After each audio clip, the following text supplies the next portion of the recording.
The people who walked in darkness have seen a great light. Those who live in a land of deep darkness, on them light has shined. Upon shepherds in dark night fields, the luminous light from angelic host appears.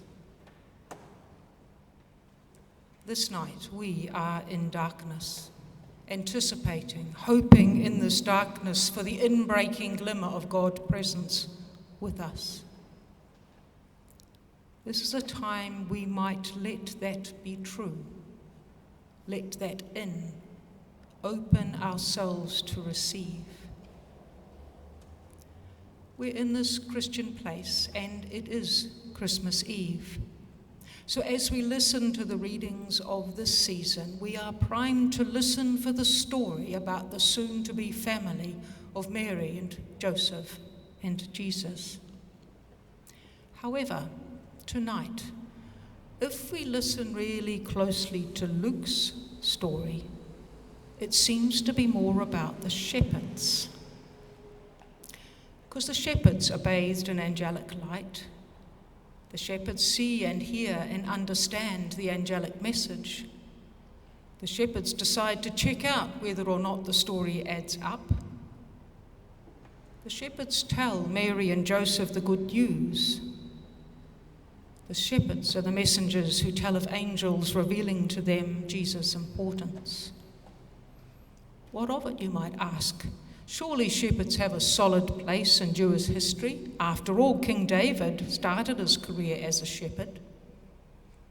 But things change over time in the career sector, as many of you will know. By Jesus' time, shepherding had become a profession most likely to be filled from the bottom rung of the social ladder, by persons who could not find what was regarded as decent work. Society stereotyped shepherds as liars and degenerates and thieves. The testimony of shepherds was not admissible in court, and many towns had ordinances barring shepherds from their city limits. The religious establishment took a particularly dim view of shepherds, since the regular exercise of shepherds' duties kept them from observing the Sabbath, so rendered them ritually unclean, and the Pharisees classed shepherds with tax collectors and prostitutes, persons who were sinners by virtue of their vocation. In the darkness, to the least respected, least trusted, and most doubted, the angel came. The light of the angel shone.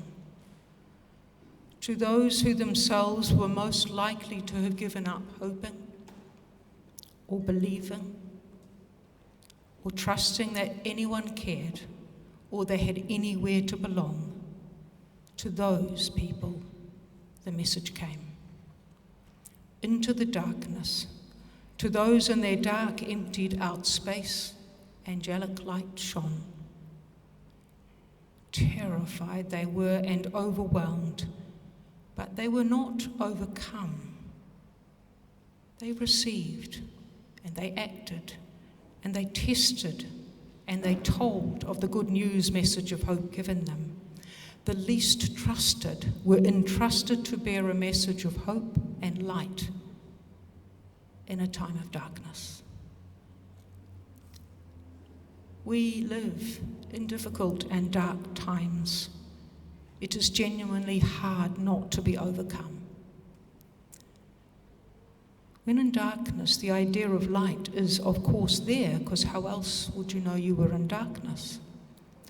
But to understand this light as something that could actually do something to change things and be transforming, how are we with that? It is really hard to hold the idea of hope that will change things in real time when we live in a world that tells us those who hold power, influence, and wealth can do as they like and not be held accountable. Yet tonight we hear it is into that deep darkness that light appears. It is upon those who dwell in the dark places of a community into the dark contours of our own lives, that light shines. In such darkness, the shepherds saw, received, acted, and told of the light.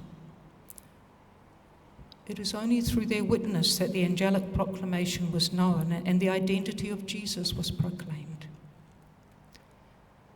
It would be very easy for us to become people who only tell of the darkness, for it is always before us, it is always told us, it is known to us.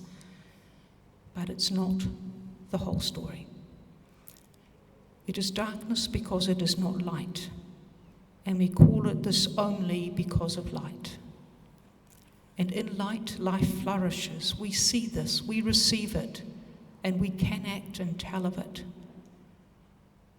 Maybe if we decide to insist, to act, and to speak, and to be people who live in light, the balance will start to shift, even if it just starts with us. So this Christmas Day, maybe we can begin. Those long ago shepherds, blinded by angel light, were compelled to go and check out and to test whether this good news story was actually a thing. Their telling of light and good news opened the eyes of Mary to ponder and to wonder more deeply about the gift of new life given her and the light this might bring. So each time we decide to open ourselves to look for light, even maybe especially in darkness, whether it just be the smallest glimmer, we can decide to seek and follow where it leads. As we do so, then we might find that we grow in strength and courage and tenacity to be people of light, people who see and receive light into our life and then act to tell of it, to tell of the light that we see in each person around us, to tell of the light we see in every precious moment of life and every precious part of the world we inhabit.